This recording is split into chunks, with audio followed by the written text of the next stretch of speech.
Good afternoon. Well, my name is, my family named me after my uncle. And I guess is what everyone did back then, to name after a relative. And I have two names, two first names, Ramiro, Antonio. Antonio is what my family calls me. They call me Tono, which is easier than Ramiro.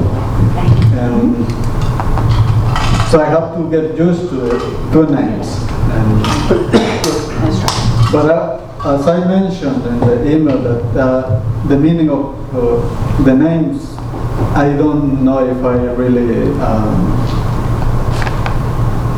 I feel like you give the meaning to a name. Like probably to you, my name means something now if you see it somewhere else. Right now I am in charge of table topics, and we will be calling a person to come here. Last week, for some of you that you were not here, and Jane brought a good idea that was to have a table topics cards, and it was great. Probably that will be for the future. I just checked them in Amazon and for $25. I'm not gonna go into that. So I want to call the first person to come here and to answer a question. A person who doesn't have a role. And Mickey Kazan, She's general evaluator. Oh, sorry. Ask people to raise their hands. All Davis, all this. So the question for all Davis is, do you have a pet? And if you do, what is the name and why did you name it that way? Thank you. Do I have a pet? Is that correct? Correct. The answer is no. It's a little too soon to stop right now, so I'll tell you about that. Tell us why not. My last pet. It was actually two pets. There were two cats that I had when I was when I went through a divorce. My ex-wife got the cats, which was a fortuitous thing because, as it turned out, I was allergic to cats. After I moved away from the house and my ex-wife, and the cats, the allergies cleared up. Now, to this day, I'm not sure if it was my ex-wife I was allergic to and the cat. But be that as it may, the allergies cleared up. And interestingly enough, when I'm around cats now, the allergies haven't returned. So I'll leave that for your own pondering. The cats had two names. Well, each of them had one name, but one cat had one name, one cat had the other name. I'm sure you figured that out. But one was called Shadow. This was a coon cat, a Maine coon cat. We called him Shadow because he followed us around, sort of like a shadow. And he was extremely affectionate, extremely intelligent cat. His default place of living was inside of a box. You could put a shoebox on the floor. He would always just walk into it and sit and look at you as if he would have followed a command to be cute. He was very good at that. The other cat, I will stop now. The other cat will have to wait until next time.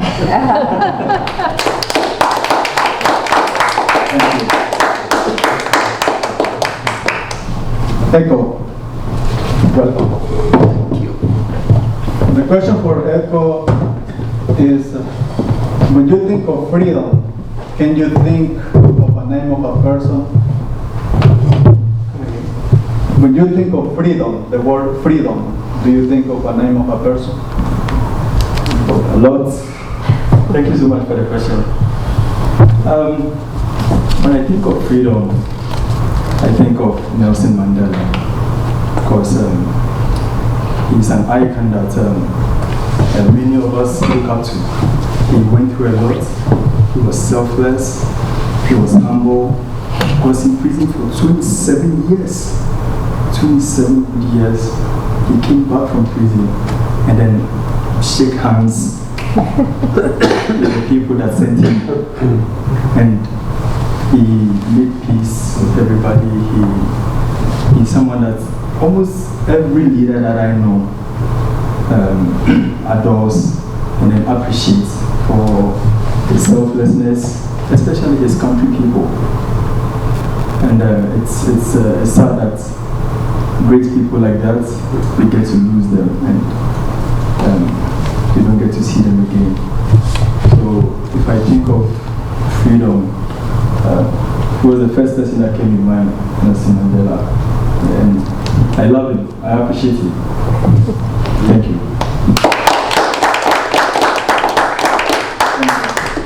Chris? The question for Chris is love. Now you have a lot of love. Do you think of a person when you think of love? So the person I think of most when I think of love is Jesus Christ. As many of you know, I'm Christian, and I believe that he was one of many people in history who stood for love, and he taught love, and he really embodied love in his teachings and the way he lived. So my first name is Christopher, and sometimes first names have special meanings and sometimes they don't. My parents didn't have any special meaning when they named me Christopher. They just thought it was unique to the family. There was no one else named Christopher and they liked the name. But I like to think that my first name maybe does have some special meaning. If you take Christopher and you break it in half as Christ offer, I think of it as, well, maybe it means I'm an offering of Christ, that I am an offering to Christ and that I serve and follow him, but also that I'm an offering of Christ and that I embody his love and his spirit in everything I do. Thank you. That's beautiful. Thanks, Chris. Anyone else will do some or didn't go wrong? Pete Harmon. Thank you for being here.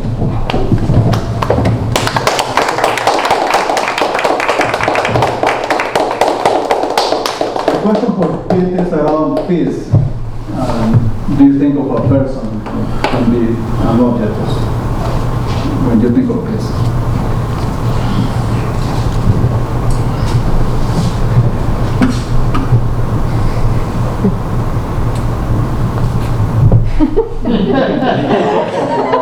Nothing is popping into my head. So let me talk about, I'm going to segue to my name, which has nothing to do with peace. So my name, Peter, is just the name my parents liked. If I had been a girl, it was going to be Carol. I have no idea why. My middle name is Garrett, and that's because my father was a lawyer and he worked for a law firm, and if Beth Masterman was here, she'd appreciate this. There was a firm called Foley, Hoag, and Elliott. Oh, yeah. And Garrett Hoag was my father's mentor. So he started right around the time the firm started. This is a long time ago. And so I'm named after Garrett Hoag, who was my father's legal mentor. The name Fordham, I'm actually going to talk about next week when I am Toastmaster. I'll talk about my wife for one sec, since I still have a little time. She has the middle name Betsy, which she would kill me for using that word because she hates it. And if I use it, she hits me. Because she can't stand it. I still have no idea why. After we've known each other 41 years, I have no idea why she hates the name Betsy, but she does. So I'm still thinking of the name for this, but nothing's popping into my head. So I think I will stop there. Sorry.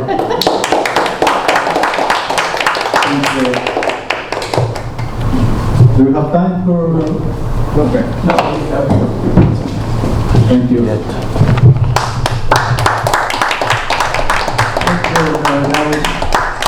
extremely well